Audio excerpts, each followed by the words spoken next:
Thank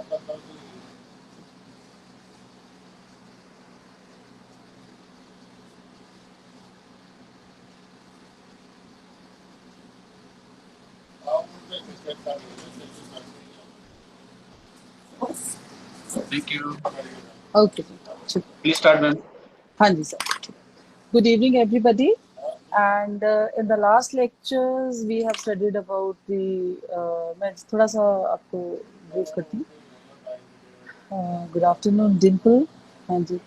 And हमने पढ़ा था nutrition, basic nutrition in general, and then we have studied the functions of the cholesterol yesterday. Now, today we'll concentrate on the functions of the proteins. Yesterday, I have explained about the what are proteins, and what are the other functional proteins or structural proteins, and the classification of the proteins, essential proteins, and essential amino acids. I mean the units of the proteins, which is amino acids, constituents of the proteins, and which are the essential and the non-essential. Okay, non-essential are the 13 ones, and the essential ones are the 9. ठीक है. Now we'll concentrate today on more on the important functions of the proteins, basically. Okay. Now, I'll tell you first of all that protein is a crucial good for health. ठीक है. Crucial भी है, good भी है, और health के लिए भी है. ठीक है. ये सारी चीजें crucial means अपने आप में बहुत important है. So that I have explained it to you yesterday that it's a structural one. जब बचपन में बच्चे को बड़ा होना है, carbohydrate and lipids they are provision for the energy also. एक मैंने कल और एक्सप्लेन किया था आपको थोड़ा सा प्रोटीन स्पेयरिंग एक्शन. ठीक है. अगर हम प्रोटीन को स्पेयर करते हैं, हम एनर्जी लेवल के लिए कोलेस्ट्रॉल एंड लिपिड्स को यूज करते हैं, तो protein can do much more important functions for which they are meant for actually. So now I have to I'm going to explain the 9 important functions of the proteins in our body. So crucial तो बोल ही दिया, for good health बोल दिया, why this is important ये भी हो गया, and then energy and cholesterol levels को छोड़ के जब proteins as a different functions करते हैं, just not to provide only the energy, और बहुत सारे फंक्शंस है. जब हम प्रोटीन को स्पेयर कर देंगे, ठीक है, एंड प्रोटीन को स्पेयर करने के लिए हमने क्या रखा हुआ है अपने पास, there are carbohydrates and the lipids जो प्रोटीन को स्पेयर करेंगे, and then protein they do their own important and good functions. ठीक है. So that's why they are treated as a good crucial for good health. ठीक है. In fact, the name comes from the Greek word like proteose, जिसका मतलब होता है primary. ठीक है. So this is crucial and primary. That means first place पे जो आता है, that is a important, very important, comes at the first place, even more important than or as compared to the carbohydrates and the lipids too. ठीक है. Now you are getting now you will understand that how proteins are important, not even either provided by the provided for the provision of the energy level also. These have the many other functions too. So proteins are made up of amino acids. Yesterday I have told you, and joined together to form the long amino acids. That I have already told you that basically the amino acids are the basic units of the proteins. एक amino acids, दूसरा amino acid, तीसरा amino acid, and then they are linked with the peptide bond. ठीक है. वो मैंने बताया था कि अमीनो एसिड्स है, एक जगह NH2 ग्रुप होता है और दूसरी जगह कार्बोक्सिलिक ग्रुप होता है. हर एक अमीनो एसिड्स में every amino acid which is a constituent of the protein, उसका एक हर एक अमीनो एसिड्स में there is an amino group and a carboxylic group होता है, जिसमें एक तरफ से पॉजिटिव चार्ज होता है, एक तरफ से नेगेटिव चार्ज होता है. और एवरी अमीनो एसिड्स एक तरफ पॉजिटिव है, दूसरी तरफ से इसका नेगेटिव चार्ज आ जाएगा नेक्स्ट अमीनो एसिड्स का, और बीच में एक बॉन्ड बन जाएगा, positive and negative bond, ionic bonding होती है. ठीक है. तो वो बॉन्ड बन जाएगा, and then 2 amino acids are joined, and then again दूसरी एंड पे भी, एंड देन दिस एंड पे भी. ठीक है. This type maybe suppose this type we have a positive ending amino acid, and this type we have a negative ending amino acids. So the negative ending amino acids पे जाके next एक amino acid will join with the positive ending, and जहाँ पे positive ending है, the next amino acids with the negative ending will join. So this type long chain of amino acids बनती जाती है. अब question arises कि protein की formation कब फिर होगी, तो अमीनो एसिड्स तो जुड़ते जाएंगे जुड़ते जाएंगे जुड़ते जाएंगे. सो आई टेल यू दैट जब भी कम से कम 20 अमीनो एसिड्स जब जुड़ जाते हैं, 20 अमीनो एसिड जुड़ते हैं और वो वहां पे एक चेन ब्रेक हो जाती है, ठीक है, बिकॉज ऑफ ये अलग एक फिनोमिनन है जो बाद में एक्सप्लेन करेंगे, वो भी आपके सिलेबस में नहीं है. वो चेन कैसे टूटती है, अब आप सिर्फ ये देखिए कि अमीनो एसिड जुड़ते हैं, अमीनो एसिड जुड़ते हैं, अमीनो एसिड जुड़ते हैं, एक तरफ पॉजिटिव एक तरफ नेगेटिव एंडिंग होती है, positive negative bonding, that's called ionic bonding, ठीक है. और वो पेप्टाइड चेन पेप्टाइड बॉन्ड बन जाता है and then long long long chain amino acid बन जाती है. और कम से कम पेप्टाइड 20 पेप्टाइड बॉन्ड्स बनते हैं या 19 पेप्टाइड बॉन्ड बनते हैं और 20 अमीनो एसिड जब ज्वाइन हो जाते हैं then one protein can be formed. लेकिन अगर सपोज, अब एक और क्वेश्चन राइज होता है कि अगर सपोज चेन बीच में टूट जाती है, 20 अमीनो एसिड्स का कॉम्बिनेशन नहीं कंप्लीट हो पाता, then what happens, then that is also proteinaceous nature वाला एक मॉलिक्यूल बन जाता है, बट उसको हम एक पेप्टाइड ही बोलते हैं, एनी पेप्टाइड. वो प्रोटीन नहीं होता, एक कंप्लीट प्रोटीन नहीं होता, फंक्शनल प्रोटीन नहीं होता वो, ठीक है. एंड जैसे इंसुलिन है, इसके और भी 120 130 और बहुत लॉन्ग हंड्रेड्स में भी बड़े लॉन्ग अमीनो एसिड प्रोटीन भी फॉर्म होते हैं, जिसमें फिर मोर देन 100 200 400 और भी बड़े प्रोटीन्स हैं, डिफरेंट वैरायटी ऑफ प्रोटीन्स हैं. Then you have to learn, but this is not in syllabus, but this I am giving you this knowledge that protein can amino acids how protein can be of any length. I mean, how many amino acids can be joined together and to produce the one protein structure, but minimum of 20 amino acids. ठीक है, 20 amino acids से पहले अगर chain break हो जाती है then it will be called as a peptide, functional peptide, okay, but not a protein. And proteins are made up of like amino acids and joined together to form the long chains, and it's a long bed of amino acids, you can say. There are 20 amino acids that can help to form the thousands of proteins in the body.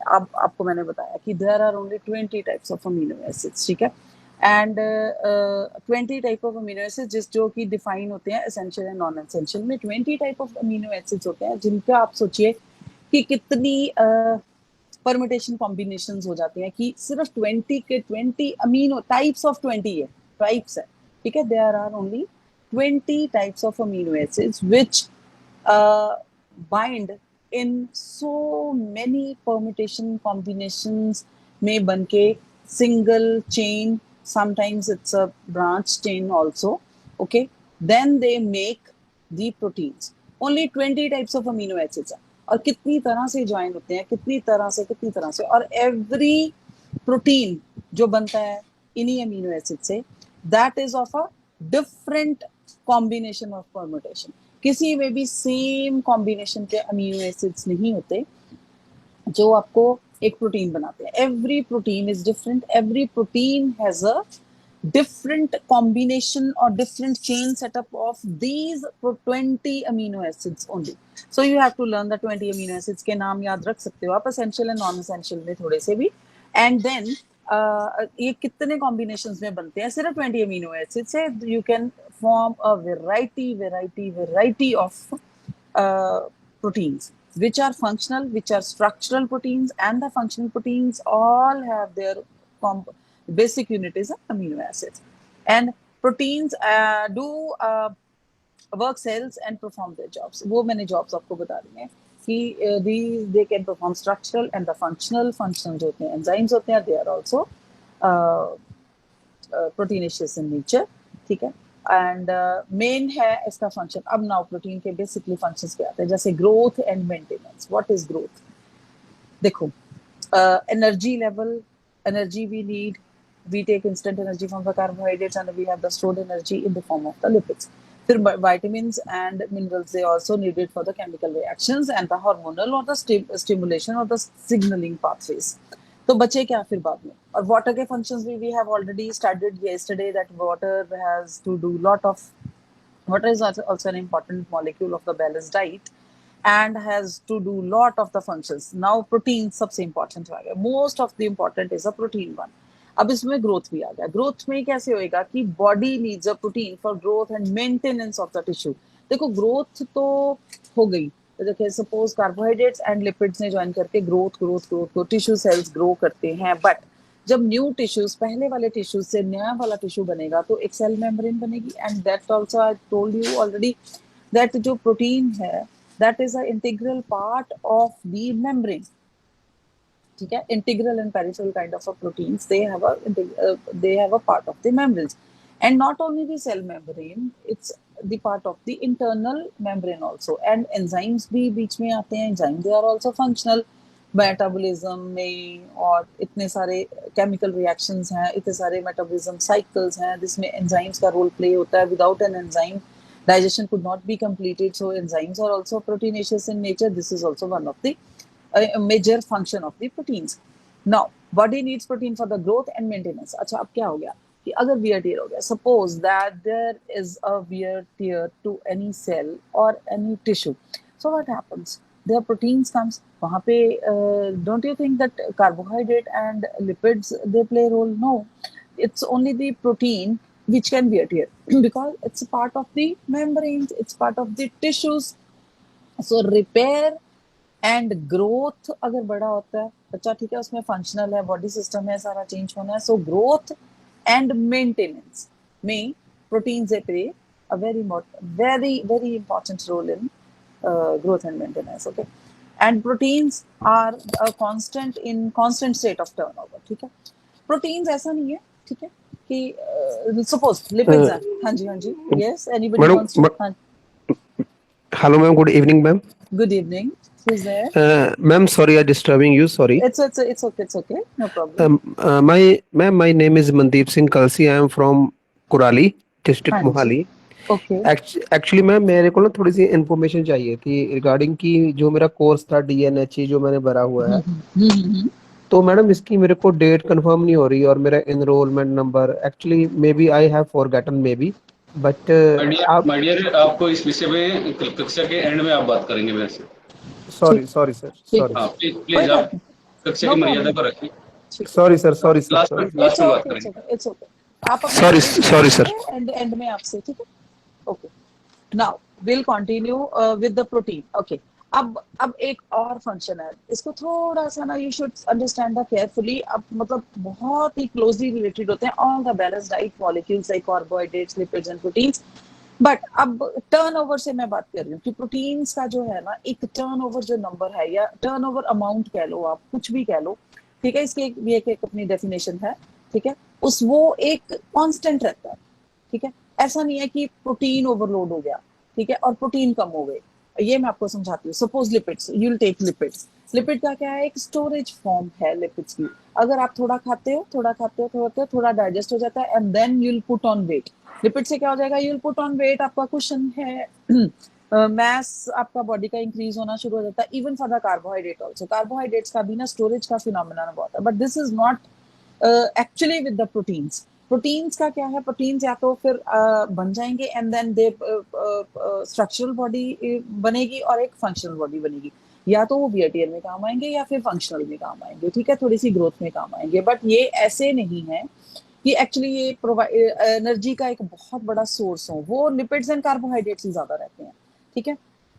Sometimes इनकी storage का कोई form नहीं है, they don't get actually stored anywhere, ठीक है। अब आपको मैं बताती हूँ, अगर आपका हीमोग्लोबिन है या कुछ, हीमोग्लोबिन में क्या है, haem is a mineral, globin is a protein.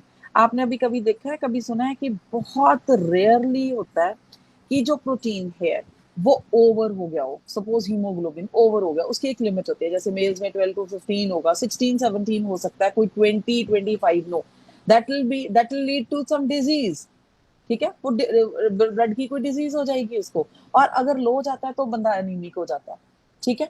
But अब अगर आप देखो कि लिपिड्स कभी लो नहीं होते किसी के, कार्बोहाइड्रेट कभी लो नहीं होते किसी के, और लिपिड्स लो होते हैं तो वो स्टोर हो जाते हैं, कार्बोहाइड्रेट्स अगर ओवर हो जाते हैं तो वो स्टोर हो जाते हैं। लेकिन this is not the thing with the protein. ये बहुत एक इंपॉर्टेंट समझने वाली बात है कि प्रोटीन एक कॉन्स्टिट्यूएंट है, बहुत ही इंपॉर्टेंट बॉडी के लिए, बट इसका ग्रोथ से भी रिलेशन है, मेंटेनेंस से भी रिलेशन है, बट इसका टर्नओवर जो है, if you have the more and more then it will lead to the diseases. अगर आपके पास प्रोटीन का अमाउंट कम हो जाएगा, then also it will lead to the disease. So इसका जो टर्नओवर नंबर है वो कांस्टेंट और नियर कांस्टेंट हमें रखना पड़ता है, अदरवाइज अब सपोज कैरेटिन कम हो जाए तो बायोटिन कम हो जाए तो हेयर फॉल होनी शुरू हो जाती है, आपको क्लियर कट बाल्डनेस नजर आनी शुरू हो जाती है because of the lack of the protein content.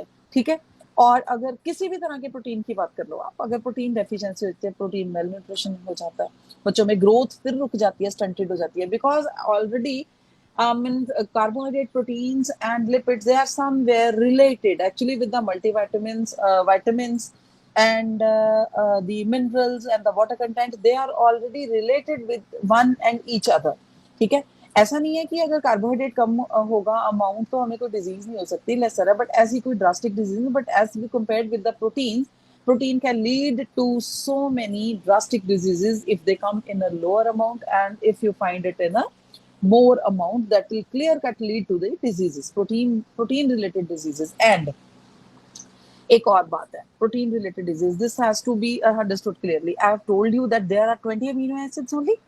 ठीक है, और 20 अमीनो एसिड्स ही एक ऐसे परम्यूटेशन कॉम्बिनेशन में हर बार ज्वाइन करते हैं कि हर बार एक नया प्रोटीन जनरेट होता है, और उस एक प्रोटीन का एक पर्टिकुलर फंक्शन है। ठीक है, और हर एक protein, suppose protein number 1 and protein number 2, okay, protein number 1 में एक पर्टिकुलर सीक्वेंस होगा। सपोज मैं एक example, I am not taking the name of the protein, I am just taking as an example protein number 1 and protein number 2। We have a 20 amino acids, so we have a 20 amino acids and protein number 1 में उसका एक sequence होगा। ठीक है, so we have one sequence, particular sequence उस protein का। तो हर बार जब हम उस प्रोटीन को चेक करेंगे तो हर बार वो एक सेम पर्टिकुलर सीक्वेंस होगा उस प्रोटीन का, वो कभी चेंज नहीं होगा। एक पर्टिकुलर काइंड ऑफ प्रोटीन में एक पर्टिकुलर काइंड ऑफ सीक्वेंस होगा जिसमें वो ही 20 अमीनो एसिड्स ज्वाइन हुए होंगे, और उसका नंबर भी हर बार सेम ही होगा। सपोज एक प्रोटीन है, प्रोटीन नंबर 1 है, वो 100 अमीनो एसिड्स का है, और वो ही 20 अमीनो एसिड्स हैं जो बार बार एक पर्टिकुलर सीक्वेंस में 100 टाइम ज्वाइन होके एक 1 अमीनो प्रोटीन बना रहे हैं, which is called a protein number 1।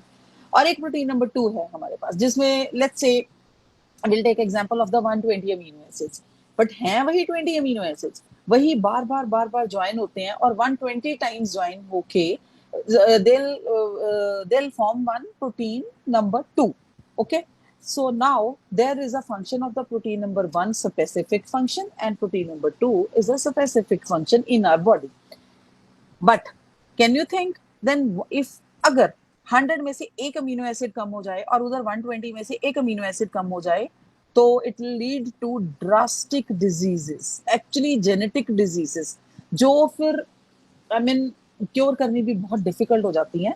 Because ये क्यों हो जाती हैं इन डिजीजेस को, then will say that this is genetic diseases. Genetic diseases क्यों कहते हैं हम, दिस इज बहुत सबसे इंपॉर्टेंट फंक्शन है शायद ये प्रोटीन का। ठीक है, अब मैंने आपको बताया कि एक 20 सीक्वेंस है, एक भी अमीनो एसिड अगर गड़बड़ हो जाएगा then it will lead to the कम भी हो जाएगा, ज्यादा भी हो जाएगा, और कम भी हो जाएगा। अगर सपोज 100 वाले का एक कम हो गया, 99 हो गया, या 100 वाले का 101 हो गया, 102 हो गया।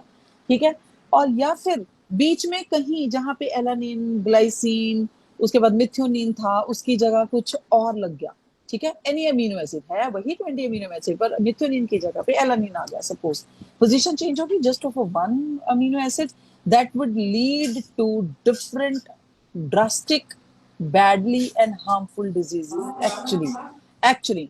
ठीक है, एंड ये क्यों होता है, एंड ये वाली डिजीजेस ज्यादातर जेनेटिक होती है। जेनेटिक मतलब जो वन जनरेशन से नेक्स्ट जनरेशन में इनहेरिट होती है। और आपको पता है कि जो इस तरह की जेनेटिक डिजीज होती है वो कंटिन्यू होती हैं वो फॉर डिफरेंट जनरेशन तक। बिकॉज वो मैं आपको बताती हूँ, बिकॉज हमारा एक डीएनए है, gene is a basic unit of the hereditary.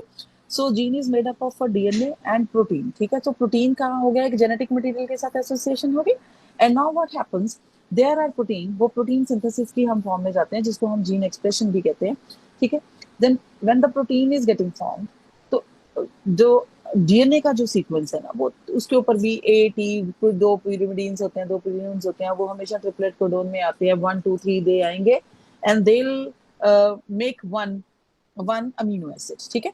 DNA से सीक्वेंस आ रहा है जिसमें पूरी की पूरी जेनेटिक इंफॉर्मेशन होती है, लेकिन वो जेनेटिक इंफॉर्मेशन ट्रिपलेट कोडोन्स में आती है। एक ट्रिपलेट कोडोन एक अमीनो एसिड बनाता है, ठीक है। एक अमीनो एसिड बन गया, फिर अगला ट्रिपलेट कोडोन आएगा, दूसरा अमीनो एसिड, इसका मतलब जो जीन्स में, जो डीएनए में पूरी की पूरी जेनेटिक इंफॉर्मेशन है, वो कोड किस में हो रही है, आगे आगे आगे ट्रिपलेट कोडोन में आके क्या बन रहा है उससे आगे अमीनो एसिड, और अमीनो एसिड से क्या बन रहा है आगे प्रोटीन्स। इसका मतलब जो जेनेटिक इंफॉर्मेशन है उसमें अगर एक भी कोड गलत हो जाता है और इस प्रोटीन का एक भी अमीनो एसिड गलत हो जाता है तो सारी की सारी इंफॉर्मेशन रॉन्ग होगी। वही की सारी information then it will be transfer to the next generation, and जो प्रेजेंट जनरेशन है उसमें भी वो जीन डिफेक्टिव हो गया, ठीक है।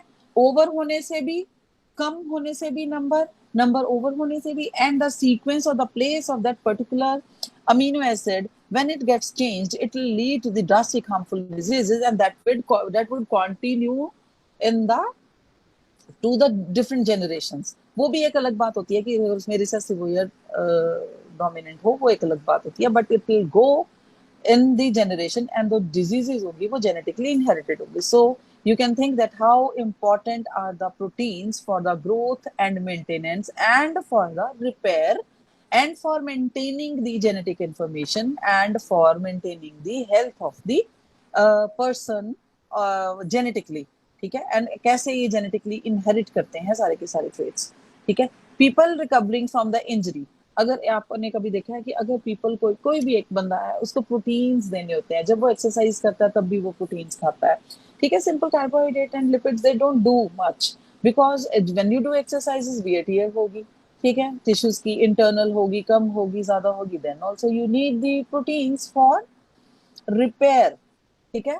एंड रिपेयर के बाद उसकी ग्रोथ, देन बॉडी की ग्रोथ, चाहे वो एक सिंपल एक्सरसाइजर बंदा है, चाहे वो एक स्पोर्ट्स पर्सन है, दे ऑल्सो नीड प्रोटीन्स, ठीक है। और चाहे वो एक ग्रोइंग किड्स हैं, आपको पता है हम बहुत सारे प्रोटीन्स के solutions, I mean I don't want to name the different protein solutions, milk में डाल के, मिल्क बहुत जरूरी होता है, और जो प्रोटीन के अदर सोर्सेज हैं they are very much important for growth and maintenance and for the genetically inherited। just try to understand these, if you'll read then you'll understand, ठीक है। causes biochemical reactions, अब क्या है, अब सिर्फ simple मैंने ये क्या कहा था कि बायोकेमिकल रिएक्शंस, अब फिर से वही बात आ गई, इसका मेजर इंपॉर्टेंट फंक्शन आ गया। अब सपोज ग्लाइकोलिसिस है, ग्लाइकोलिसिस किसका मेटाबॉलिज्म है, that is a catabolism of the glycolysis, glucose, glucose से एक ग्लूकोज का मॉलिक्यूल आता है, then there would be a different enzyme which will break, hexokinase आ गया, उसने उसको ग्लूकोज को ग्लूकोज 6 फॉस्फेट में किया, फिर आगे ग्लूकोज 6 फॉस्फेट के आगे आगे every step, I mean glycolysis का जो every step है that needs a different enzymes which break down to the one molecule of the glucose to other molecule, and the other molecule to the another molecule to another molecule, and completes the whole circle। and in every step the enzyme we need that is proteinaceous in nature। अब suppose enzyme proteins नहीं होंगे, ठीक है, तो enzymes नहीं होंगे, और वो enzyme से particular होगा, I mean जो एक first step पे जो protein function करता है ना, that protein or the enzyme which is needed at the one step of the chemical reaction that is needed only there। ये नहीं है कि उसकी जगह आगे कोई और फंक्शन कर देगा। सो प्रोटीन्स की और एंजाइम्स की ये स्पेसिफिसिटी इसके साथ बहुत जुड़ी हुई है। जो फंक्शन जो प्रोटीन्स ने करना है या एंजाइम्स ने करना है, enzymes they are proteins in nature, they are also made up of the amino acids only, ठीक है। एक पर्टिकुलर, हर एक एंजाइम एक पर्टिकुलर स्ट्रक्चर है, हर एक एंजाइम का एक पर्टिकुलर स्ट्रक्चर है, हर एक एंजाइम में एक particular sequence of amino acids है। अमाइनो एसिड्स कितने हैं, वही 20 के 20, उन्हीं का एक डिफरेंट पैटर्न है। हर एंजाइम की एक ना एंजाइम का एक पैटर्न होता है। एक एंजाइम का लॉक एंड की हाइपोथेसिस है, जो उसके वर्क करने का तरीका होता है। कोई भी एक एंजाइम वर्क करेगा उसका एक पर्टिकुलर सबस्ट्रेट होगा। सो स्पेसिफिसिटी का वर्ड जो है वो आप हमेशा याद रखिए अपने, जब भी when you talk about the proteins and you talk about the enzymes, because every protein जो है उसमें एक specific number of the amino acids है, specific number है, specific places है, और फिर वो specific protein originate होता है, manufacture होता है, ठीक है, and then वो आगे एक प्रोटीन जो है वो एक स्पेसिफिक फंक्शन करेगा। इसी तरह से जो एंजाइम्स है they are also proteinaceous in nature, वो भी particular sequence of amino acid से बनेंगे, हैं वही 20 अमाइनो एसिड्स है, ठीक है, वो डिफरेंट परम्यूटेशन एंड कॉम्बिनेशंस में ज्वाइन करते हैं और उनका भी एक पर्टिकुलर अमाउंट होगा, पर्टिकुलर नंबर होगा, पर्टिकुलर स्पेसिस पे जो अमाइनो एसिड्स बाइंड करेंगे, then they will give rise to one particular enzyme and which will be functional, and moreover that will be functional and that will possess one specific activity. अब specific activity कैसे होती है एक enzyme की, वो biochemical reactions में, अब suppose hexokinase है, उसका जो सबस्ट्रेट है वो मैंने बताया आपको ग्लूकोज है, ठीक है, उसने अब ग्लूकोज को ग्लूकोज 6 फॉस्फेट में कन्वर्ट करना है, तो क्या होगा कि उसका जो एंजाइम का जो स्ट्रक्चर है ना वो अमाइनो एसिड्स का बना हुआ, उसकी एक एक्टिव साइट होगी, एक्टिव साइट पे भी particular kind of amino acids होंगे जो उस एंजाइम को they will give one particular shape where that which shape will match that particular glucose molecule and that will fit into that like की and lock की तरह, जैसे एक की में एक लॉक फिट हो जाता है इसी तरह से एक फिट होगा, that's why it's named as a lock and key hypothesis, which is a working model of the enzymes and its particular substrates. So हर एक एंजाइम जो है, हर एक proteinaceous in nature है obviously, so that has an active site which binds to its particular substrate and specific activity and उसका एक particular product बनेगा। मतलब एंजाइम्स के साथ आपको हमेशा स्पेसिफिसिटी, ऐसा हो ही नहीं सकता कि कोई भी एंजाइम कोई भी फंक्शन कर रहा है और कोई भी प्रोटीन कोई भी फंक्शन कर रहा है, उसमें कोई भी सेट ऑफ अमाइनो एसिड्स हो गया, कभी नंबर इंक्रीज हो गया, कभी नंबर डिक्रीज हो गया, ये हो ही नहीं सकता। This is more than impossible and that will lead to the very harmful and very deadly diseases, and that too can be a genetic disease and which can be passed from one generation to the next generation. So keep in mind, this is very very important. So but एक major function है जो कि causes biochemical reactions, that जो biochemical reactions हैं proteins के वो enzymes की form में है, they are specific, ठीक है, जैसे structure of the enzyme that leads to the combine to the other molecules of the inside the cell obviously, inside the tissues नहीं होते हैं, inside the cell enzymes they work, either they work in a cytoplasm or the mitochondria or in any other organelle on the enzyme bound or the membrane bound enzymes हैं, receptors की तरह काम करते हैं, membrane पे होंगे, receptors होंगे, they'll bind to one specific substrate and they transfer it to inside, और अंदर से कोई प्रोडक्ट बन गया है उसके भी एक स्पेसिफिक रिसेप्टर्स हैं मेम्ब्रेन पे, जो भी प्रोटीनेशियस हैं वो बाहर की तरफ लेके जाना है। सो इस तरह के मतलब lot of functions has to be performed by the proteins and the enzymes in our body, but so that's why we have hundreds, thousands of the proteins in our body and many kind of enzymes are there in our body to perform different kind of functions, because every enzyme has a specific function and specific substrate. Some enzymes require other molecules such as vitamins and minerals. ये भी एक बड़ी बात है कि अब हमारे अब आ गया रोल हमारे मिनरल्स का एंड विटामिन्स का, क्योंकि बहुत सारे हमारे एंजाइम्स हैं which are proteins but they require some stimulus. Some vitamins they perform they as a hormones, and जो minerals हैं वो बहुत ही मतलब इंटीग्रल पार्ट होता है सम ऑफ द एंजाइम्स। जैसे मैं प्रोटीन की बात कर रही हूँ, जैसे अब हीमोग्लोबिन हो गया, टेक द एग्जांपल, हीमोग्लोबिन में क्या है कि हीमोग्लोबिन को हम ऐसे प्रोटीन ट्रीट करते हैं which gives the red color to the blood, okay, that exists in the red blood cells, but haemoglobin है, हीमोग्लोबिन में क्या हो गया कि ग्लोबिन जो है that's a protein part and जो हीम है that's a mineral part, iron. So many times the minerals are joined with the proteins and give rise to a one particular protein, form the particular protein, and those minerals when joined with the protein they are called the prosthetic groups of the enzymes, ठीक है। And some enzymes they require other molecules such as the vitamins and minerals I told you. Bodily functions depends upon the enzyme. अच्छा, अब क्या है कि some digestive enzymes हैं, some energy production के functions होते हैं वो वाले enzymes हैं, and then blood clotting में different kind of enzymes हैं, ठीक है, प्रोटीन फॉर्मेशन होती है different enzymes होते हैं, and muscle contraction में भी different kind of है, मतलब you can name any function, you'll find different set of the enzymes or different types of the proteins over there. They are functional in different type of a body and for the different kind of a function. So that's why I named it as a specificity. Her enzyme her protein एक specific function करता है, उसका एक specific product बनेगा, enzymes का एक specific substrate होगा, and that will lead to the specific function, और दूसरा इनकी जो कंडीशंस होती हैं पीएच की और टेम्परेचर की, वो भी मेंटेन्ड होती हैं। मतलब प्रोटीन्स इतने सेंसिटिव होते हैं, इतने इंपॉर्टेंट होते हैं, बट उनका एक स्पेसिफिक फंक्शन होता है, और वो भी जब फंक्शन होता है तो वहां भी टेम्परेचर की एक मेंटेनेंस होनी चाहिए। वो उसी टेम्परेचर पे ऑप्टिमम वर्क करते हैं, उसी पीएच पे भी, पर्टिकुलर एक पीएच पे, पर्टिकुलर टेम्परेचर पे ऑप्टिमम। ऑप्टिमम मतलब जो मैक्सिमम उनकी आउटपुट होती है किसी भी फंक्शन की, प्रोटीन्स की और एंजाइम्स की, वो एक पर्टिकुलर temperature and pH पे optimum मतलब maximum to the max they can produce, okay, they can show their specific function to the maximum, ठीक है, and then they act as a messenger too। अब some proteins होते हैं as a hormones act करते हैं, and you know that hormones are the messengers and they need in a very very small amount, और उनकी वजह से अगर थोड़ा सा भी दिक्कत आती है ना, तो फिर मैसेजेस से मैसेजेस जाते हैं, जो वो एक गलत मैसेज भी जाता है। सिर्फ एक मैसेज से ही बहुत, आई मीन डाइजेशन में और प्रोटीन के फंक्शन में, it lead to the diseased conditions. Like अब proteins and peptides, they are made up of chains of amino acid. Steroids भी होते हैं जो कि मेड अप ऑफ कोलेस्ट्रॉल है इसी तरह से, ठीक है। एंड देन सम एग्जांपल्स मैं देने वाली थी, जैसे हम हार्मोन्स की बात कर रहे हैं, जैसे अब इंसुलिन है, इंसुलिन का मेजर फंक्शन क्या है? Insulin is made up of amino acids, उसके एक मेजर नंबर है अमीनो एसिड्स का, और एक पर्टिकुलर अमीनो एसिड का एक सीक्वेंस है। Not even a single amino acid can be disturbed from its place, or neither the number of the amino acids can be increased nor decreased.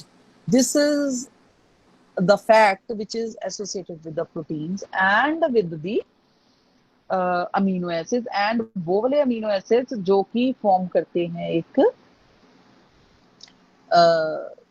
Hormones को, और वो hormones जो एक second messenger, मतलब कि एक तो खुद स्पेसिफिसिटी है और एक है। अब इंसुलिन का फंक्शन तो इट्स वेरी कॉमन। इंसुलिन क्या करता है बॉडी में? हमारी ब्लड शुगर को रेगुलेट करता है। मतलब शुगर क्या है? एक कार्बोहाइड्रेट है। उसके मेटाबॉलिज्म को कौन रेगुलेट कर रहा है? एक हार्मोन। हार्मोन कौन सा है? इंसुलिन। इंसुलिन किसका बना हुआ है? अमाइनो एसिड्स का। और अमाइनो एसिड्स कहाँ से बनते हैं? डीएनए के जेनेटिक कोड से 3 ट्रिपलेट के कोडोन में आते हैं। अब सपोज डीएनए में एक भी अगर सीक्वेंस ऊपर नीचे हो जाए तो एक अमीनो एसिड गड़बड़ हो जाए, और वही amino acid will lead to the disturbance in the structure of the insulin. So insulin, फिर आप देखिए कि इंसुलिन का इतना इंपॉर्टेंट फंक्शन है कि शुगर मेटाबॉलिज्म में, ठीक है, और वही इंसुलिन अगर इम्प्रॉपर फंक्शनल हो गया तो क्या हो जाती है? डिजीज, डायबिटीज, ठीक है। और डायबिटीज क्या है? इसका आपको पता है कि कितना डिस्टर्ब करती है वो बॉडी को। even a single amino acid which is genetically inherited, that's why we call it type 2 diabetes। type 2 diabetes में क्या होता है कि इंसुलिन जो है उसके स्ट्रक्चरल अमीनो एसिड्स और किसी तरह की कोई ना कोई डिस्टर्बेंस आती है, सो दैट जो इंसुलिन है that's becomes the non functional, या फंक्शनल है ही नहीं, मतलब because of little bit disturbance in the structure of the insulin, so that disease will go from one generation to the next generation। obviously type 2 diabetes is a hereditary disease, so हम पूछते हैं कि आपकी उसमें तो नहीं थी, उसमें, that is just because of the insulin only। और वो मैंने आपको बता दिया कि इंसुलिन जो, जब अमाइनो एसिड का एक सीक्वेंस है which is working as a hormone and which is having a particular function। अब इंसुलिन क्या है? स्पेसिफिक है to metabolize the sugar molecules only, ठीक है, वो किसी और को करेगा ही नहीं। उसका ग्लूकोज मेटाबॉलिज्म में रोल है, अगर वो डिस्टर्ब है तो ग्लूकोज मेटाबॉलिज्म नहीं हो पा रहा, ठीक है। सो कार्बोहाइड्रेट से ज्यादा, अब हम कार्बोहाइड्रेट का, शुगर को हम कंट्रोल कर सकते हैं अगर हम इसी एग्जांपल को लेके चलें, that we can control the sugar because don't have, ठीक है। बट आप और अगर प्रोटीन का आप नहीं कंट्रोल कर सकते, insulin has to be there in the body.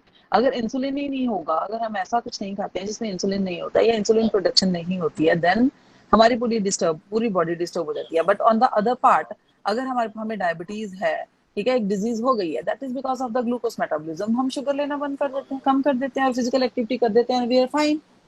सो जो डिजीजेस हैं मोस्ट प्रोबेबली जो कार्बोहाइड्रेट्स की हैं और जो लिपिड से रिलेटेड होती हैं, they are comparatively less dangerous.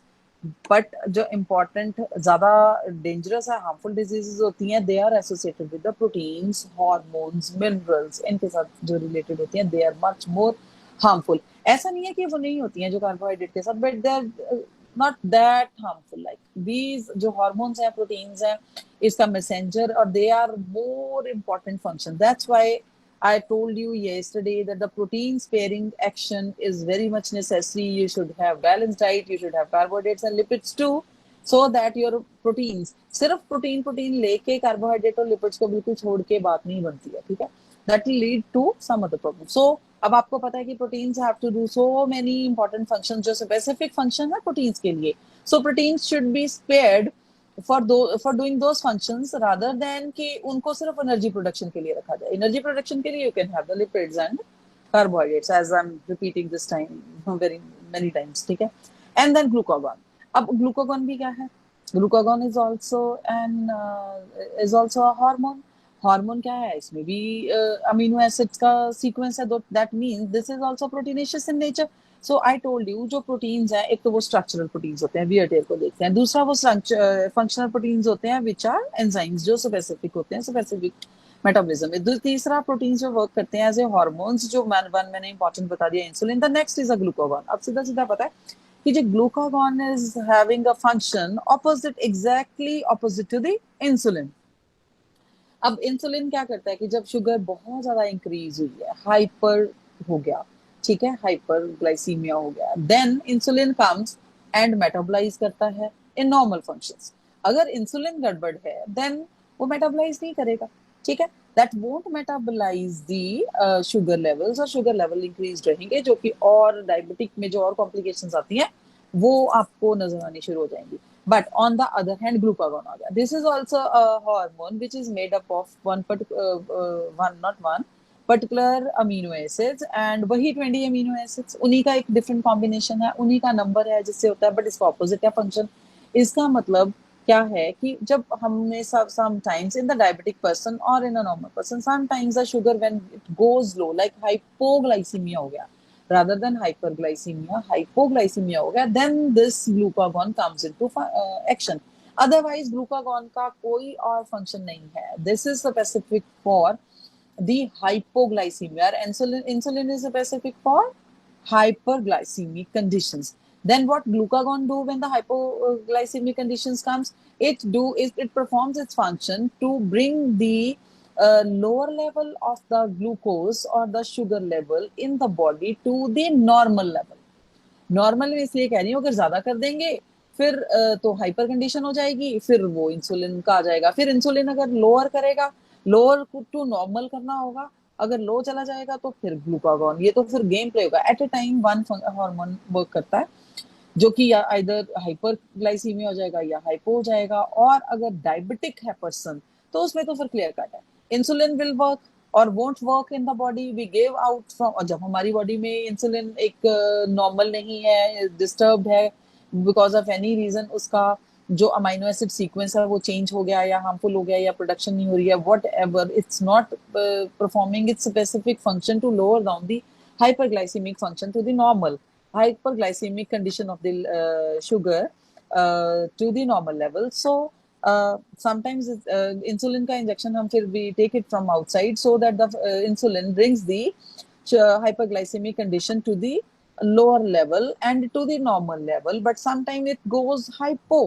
आपने देखा होगा डायबिटिक कंडीशन में many times it happens with the patient that the sugar level goes down to even.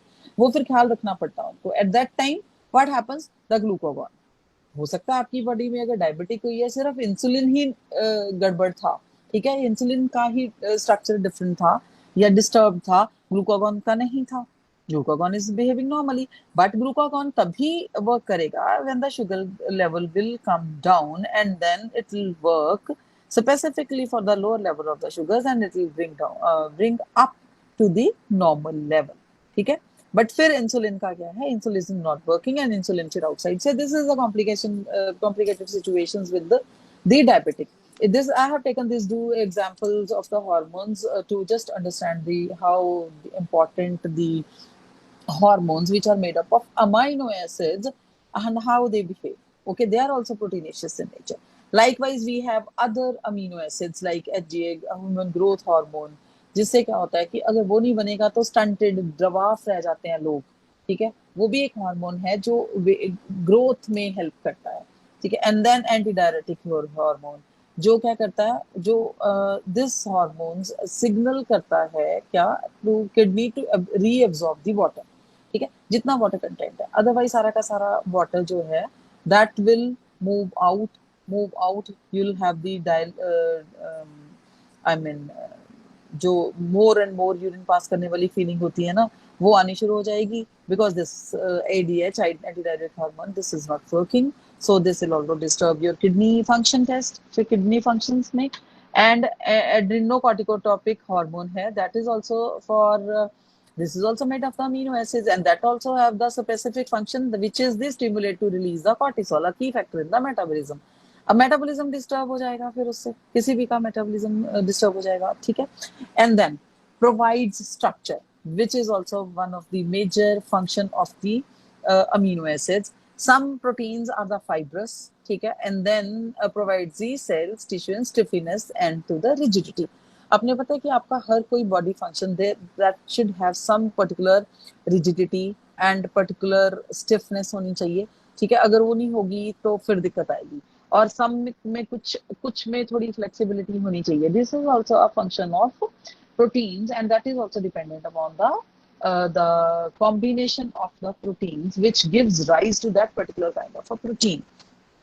ऐसे एक प्रोटीन्स हैं, जैसे आप ले लो कैरेटिन हो गया, कोलेजन हो गया, इलास्टिन हो गया, ठीक है, that helps to the connective framework and certain structure of the body.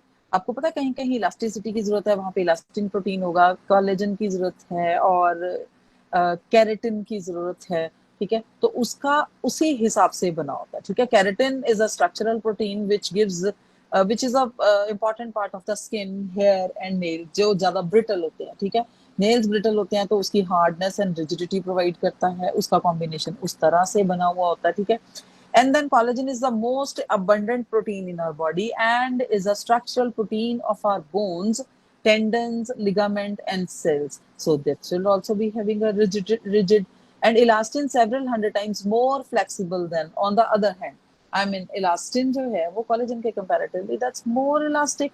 So it is highly elastic, allows many tissues to your body to return to the original shape after stretching and contraction, such as your uterus and I mean, uterus की जो expansion and contractions होती हैं, that is because of the elastin. Because elastin जहाँ पे protein है, जहाँ पे ये मेकअप करता है टिश्यूज को, उन टिश्यूज में एक पर्टिकुलर एक फंक्शन आ जाता है स्पेसिफिक कि उनमें स्ट्रेचिंग की कैपेसिटी होती है, और जब स्ट्रेचिंग वाला फंक्शन खत्म हो गया then they come back to their original shape, that contraction, that means the elastin protein works over there.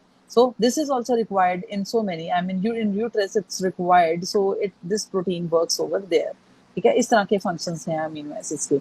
And now the proteins, they maintain proper pH. So how the concentration of the acids and bases in the blood and other body fluids में उनकी pH को maintain करना, this is also one of the major challenge which is done by the proteins. Like stomach में क्या होता है, ठीक है, स्टमक में क्या है, pH क्या होती है, स्टमक की एसिडिक होती है 2 होती है, टोमेटो जूस की जैसे 4 है, ब्लैक कॉफी की 5 है, ठीक है, ह्यूमन ब्लड की न्यूट्रल होती है जैसे 7.4, वाटर की होती है 7.2, and then it's very near to this and then 10 milk of magnesia की 10 होती है, एल्कलाइन होती है, सोपी वाटर जो होता है उसकी भी 12 होती है pH, दैट्स एल्कलाइन. सो ये बहुत ही बफरिंग सिस्टम के भी अमीनो जो प्रोटीन्स हैं, अमीनो एसिड्स हैं, बफरिंग सिस्टम का, और बॉडी में आपके डिफरेंट बॉडी ऑर्गन्स के इनसाइड का जो, जैसे स्टमक का, इंटेस्टाइन का और ब्लड का इनसाइड जो कनेक्टिव टिश्यू है, उनके जो पीएच रेंज को मेंटेन करने में भी they really helpful,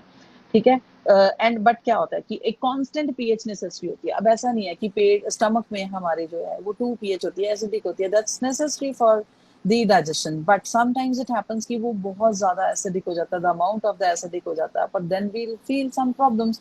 For that function to maintain of ये नहीं कि to create or to maintain that particular pH, I mean different pH, stomach में stomach की, body में body की, और जो connective tissue में connective tissue की, blood में, वो maintain करने के लिए that's very important. The proteins, amino acids, they play a very much important role. जैसे हीमोग्लोबिन है, binds to small amount of the acids helping to maintain the normal pH of the blood. अब haemoglobin is protein which is very important in the blood, वो उसके कारण because of that hemoglobin जो blood की pH है 7.4 that gets maintained, ठीक है. And उसके बाद है balances fluids. अब ये fluids को भी balance करता है. Proteins क्या करते हैं, they regulate the body processes to maintain the fluid balances, like albumin and globulin are proteins in our blood, present in our blood, जो मेंटेन करते हैं बॉडी फ्लूइड बैलेंस और क्या करते हैं, रिटेन करते हैं. बिकॉज आवर बॉडी और the blood should maintain some particular amount of the water, ठीक है. वाटर कंटेंट लो हो गया तो डिहाइड्रेशन हो जाती है, so we have to maintain obviously एक particular amount of the water in our blood.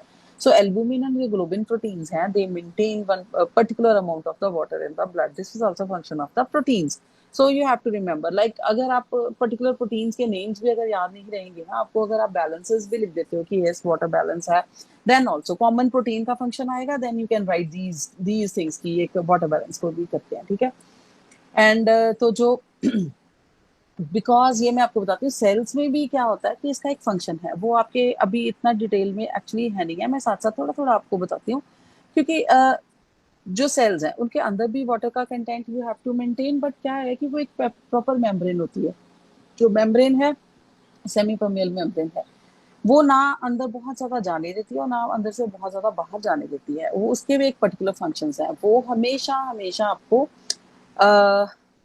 एक पर्टिकुलर अमाउंट मिनरल्स का, कार्बोहाइड्रेट्स का या ग्लूकोज का या किसी भी चीज का या इवन वाटर कंटेंट को मेंटेन रखती है. अगर बहुत ज्यादा सेल्स में पानी का कंटेंट ज्यादा हो जाएगा, वाटर कंटेंट ज्यादा होगा, तो सेल हो जाएंगी और बस्ट हो जाएंगी. सो अलाउ ही नहीं करती मेम्ब्रेन, ठीक है. और मेम्ब्रेन जो है वो साइड से क्या है, प्रोटीन्स की बनी होती है और प्रोटीन्स अलाउ ही नहीं करते हैं, ठीक है. In this way I'm just telling you in a very simple language कि जो protein है that is plasma proteins हैं, they are major content of the plasma membrane, and plasma membrane is a semi-permeable membrane, and it is very particular. That membrane is particular, which doesn't allow anything to go in and anything to come out, ठीक है. और in water content this is also very specific. It doesn't allow to much amount of the water to enter into that. It allows that the cell will swell and that it get burst. But ऐसा भी नहीं है कि बहुत सारा amount पानी का जितना पर्टिकुलरली रिक्वायर्ड है उससे भी बाहर चल जाए, then the cell will shrink, ठीक है. बोथ द वेज जो हमारी सेल है और मेम्ब्रेन के फंक्शंस है और जो सेल के फंक्शंस हैं, अंदर इतना सारा मेटाबॉलिज्म और इतने सारे ऑर्गेनेल की जो पर्टिकुलर फंक्शंस है वो सब डिस्टर्ब हो जाएंगे in case of the swelling, in case of the shrinking too, just imbalancing the amount of the water. So these are one particular albumin and globulin. These are particular kind of a protein which resides in the membrane, ठीक है. और ये function करते हैं to balance the amount of the water inside the cell and outside the cell, ठीक है. ये ना तो अलाउ करते हैं swelling of the cell और ना ही अलाउ करते हैं shrinking of the cell, ठीक है. तो this type का जो फंक्शन है this is also performed by the proteins. अब क्या है, bolsters immune health. अब दूसरी बात ये है कि सीधी सी बात है, आजकल जो कोविड आपको चल रहा है, you have learnt about the antibodies. They also have some particular kind of the amino acid sequence. They are also the enzymatic, they are also the proteinaceous in nature. They are also having the one particular kind of the amino acid sequence. फिर वही हो गया, a particular kind of amino acids होगा that will give rise to one particular kind of antibody or particular kind of antibody that will perform the specific functions.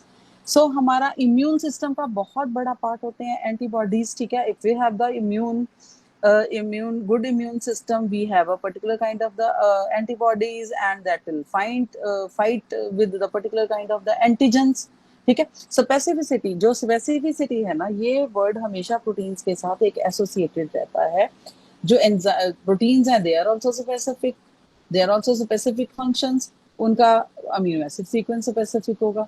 And then enzymes, they are also functional proteins we call, उनका भी एक particular sequence होगा, amino acids का particular function होगा, ठीक है. अब hormones हैं, वो भी प्रोटीन सम अमीनो एसिड्स के बने होते हैं. जो कुछ प्रोटीन्स हैं जो एज ए हार्मोन्स वर्क करते हैं, उनका भी एक पर्टिकुलर सीक्वेंस होगा और वो पर्टिकुलर फंक्शन करेंगे. फिर चौथी बात यह आ जाती है कि जो एंटीबॉडीज हैं, they are also made up of some particular kind of amino acids. वो भी एक पर्टिकुलर काइंड ऑफ एंटीजन के साथ बाइंड करते हैं तो उनका स्पेसिफिक होता है। तो जो प्रोटीन की जो फंक्शनैलिटी है, जो कोई enzymes, whether enzymes, antibodies, hormones और proteins itself, they all are come into the category of the proteins, collectively कहते हैं।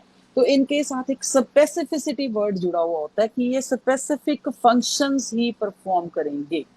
और अगर इनके स्ट्रक्चर में even single minute amino acid की चेंज आती है तो सारा का सारा फंक्शन डिस्टर्ब हो जाता है, because they perform very very important functions, hormonal, enzymatic, structural, defense mechanism, everywhere in the body the proteins, they perform the important functions. So protein sparing is much more necessary.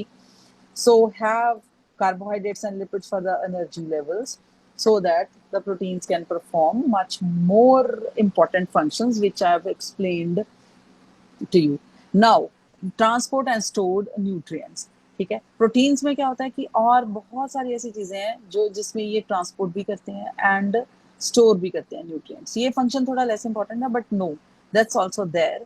Like जैसे proteins है, nutrients like vitamins and minerals, blood sugar levels, cholesterol and oxygen levels. Oxygen level कैसे, ठीक है, ये कैसे maintain करते हैं, regulate करते हैं इनका।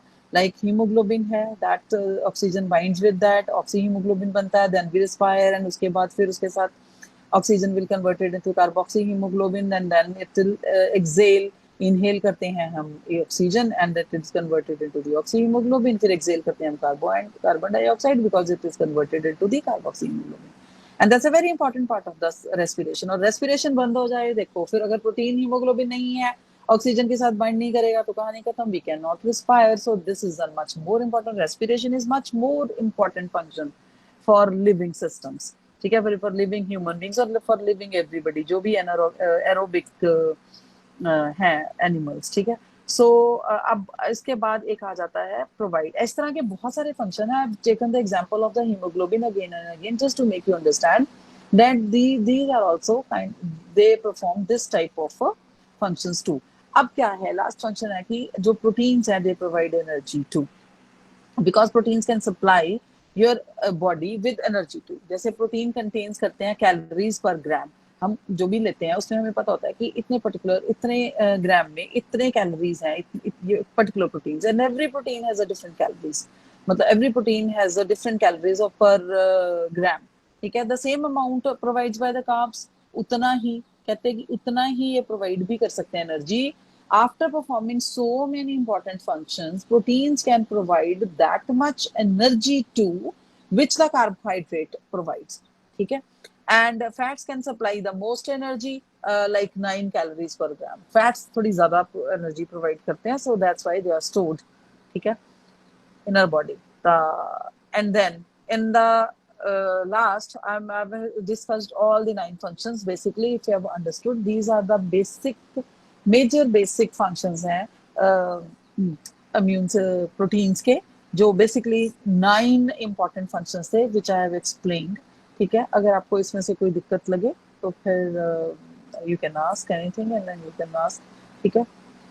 And अगर मैं sum up करती हूँ इस lecture को, then you can see that the protein has many roles in our body. It helps in repair and build your body tissues, allows metabolic reactions to take place in the coordinates bodily functions, ठीक है, to coordinate, and in addition to provide your body and the structural framework, proteins also maintain the pH of and body fluid balance also, like swelling and shrinking of the cells I told you, ठीक है, pH balance भी करते हैं ये, ठीक है। Finally, they keep your immune system strong in the form of the antibodies, ठीक है, they are the active part of the defense mechanism, transport करते हैं and store करते हैं nutrients, and can also act as an energy source if needed, okay। And collectively these functions make protein one of the important nutrients for our health, and they are much more important if you compare with other things. So let's stop here for the function of tomorrow. We'll continue with the lipids only, ठीक है। कल last session रहेगा ना डीएनएचसी का? हाँ जी, इसका 1 का डीएनएचसी 1 का। हाँ जी। इसके आगे सर मैं तो अपना सिलेबस लेके चल रही हूँ ना, जिस हिसाब से चल रहा है। मैम मेरे कहने का मतलब ये जो ये DNHE 1 चल रहा है, इसका भी 4 सेशन करने हैं या इससे ज्यादा करने हैं? आई डोंट थिंक सो, मेरे को कोई दिक्कत नहीं है सर, आजकल तो कोई वर्क नहीं फ्रॉम होम है, आप मैम, फिर जितने भी बात करेंगे, करवाना चाहें कोई फिर दिक्कत बात नहीं है। फिर ठीक है, मैं सिलेबस देख लेती हूँ, तो कोई चक्कर नहीं। अगर बच्चों को ज्यादा लगाने हैं तो I don't have any problem, evening session में आप कितने भी सेशन रख लो, कोई दिक्कत नहीं है। Okay I okay don't have, ठीक है, क्योंकि आजकल तो वैसे भी वर्क फ्रॉम होम है।